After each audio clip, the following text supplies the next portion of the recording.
नमस्कार दोस्तों, आपका बहुत बहुत स्वागत है मेरे YouTube चैनल सर्वे अमीन रंजा पे। तो मैं सबसे पहले आपको भूमि संबंधित जानकारी देता हूं।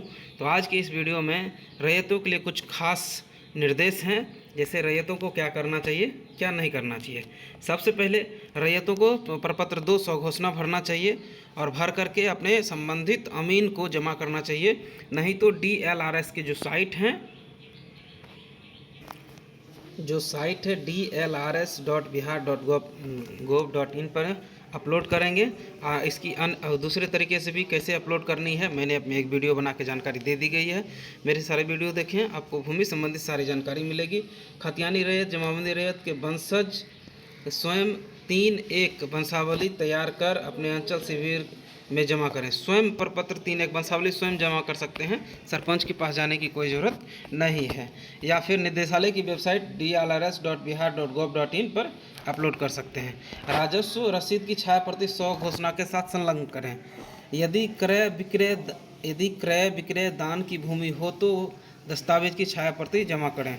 यदि सक्षम न्यायालय के आदेश यानी कि जजमेंट हो तो उसकी छाया प्रति जमा करें। बंदोबस्त भूदान प्रमाण पत्र, वार्षिक पर्चा की छाया प्रति जमा करें। जमाबंदी रैयत यदि जीवित है तो स्वघोषणा देंगे। वंशावली यानी कि 3-1 जो आप यहाँ पर जिक्र किया गया है, ये 3-1 देने की ज़रूरत नहीं, क्योंकि जिनके नाम से जीवित हैं उनके नाम से कोई वंशावली की ज़रूरत नहीं है, उन्हीं के नाम से खाता खुलेगा।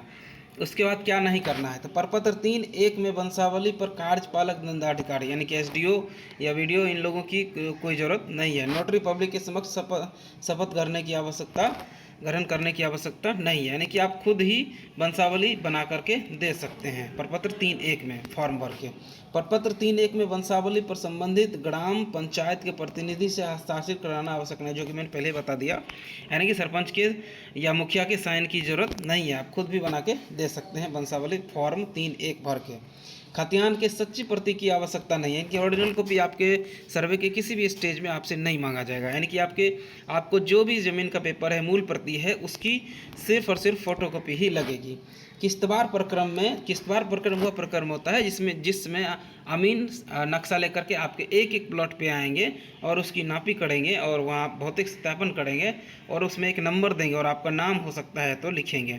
तो उस समय जो है भूखंड पर आपकी उपस्थिति अनिवार्य नहीं, आप नहीं भी रहेंगे तो भी आपके प्लॉट का नक्शा बनेगा और हवाई सर्वे से भी नक्शा बना हुआ है। आपकी उपस्थिति उतनी ज़रूरी नहीं है, क्योंकि आप जब याददाश्त लेखन का समय आएगा तो उस समय डिसाइड होता है कि उस प्लॉट का मालिक कौन है। उस समय आपको अपना ज़मीन का पेपर समर्पित करना ज़रूरी रहेगा, ताकि वो प्लॉट जो बना है वो आपकी ज़मीन है और आपके नाम से सर्वे हो सके। अगर आप स्वयं या आपका कोई विश्वस्त प्रतिनिधि ज़मीन पर उपस्थित रहता है तो सर्वे में कर्मियों को पहचान में सुविधा होगी। यानी कि आपके कोई भी फर्कियन, चचा भतीजा कोई भी रहेगा और वहाँ पर अगर अमीन साहब नाम लिखते हैं अपने गैरहाजिरी पंजी में, तो आपको वहाँ पर अपना नाम बता देना है। राजस्व रसीद का अद्यतन ऑनलाइन प्रति आवश्यक नहीं है, अप टू डेट रसीद की ज़रूरत नहीं है।